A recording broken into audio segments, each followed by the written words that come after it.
The last year of schooling, forced online by the coronavirus pandemic, has had an impact on the level of learning. And a new survey of parents has found concerns that schools are going to need to address even after kids are back into the classrooms. New this morning, John Shumway is here to explain. John, what did they find? Yeah, this is a tough one.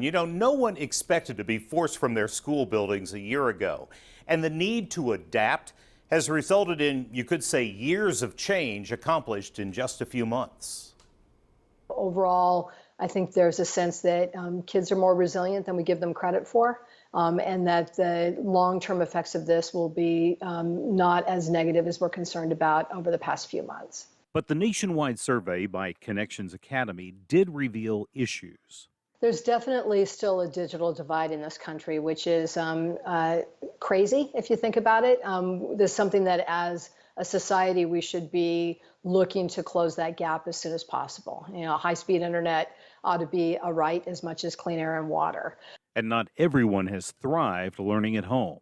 I think there's also been a concern that students who were already a little bit behind before the pandemic may have been set back a little bit further. Obviously, schools have a big lift in terms of making sure they put the right resources in place, whether that's tutoring or extra support, to help kids make that transition back.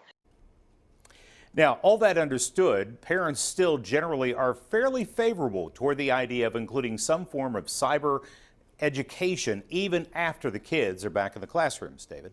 That's very interesting that they want some portion of it to be that. Yeah. What about the emotional side of the kids just being isolated from their friends? That has to take a toll, right? Yeah, no doubt it does. But in this survey, the parents feel like their kids are pretty resilient and they're confident that that'll be temporary and the kids will bounce back very quickly once they're back with their friends. All right. It's a lot to navigate. Thank you, John.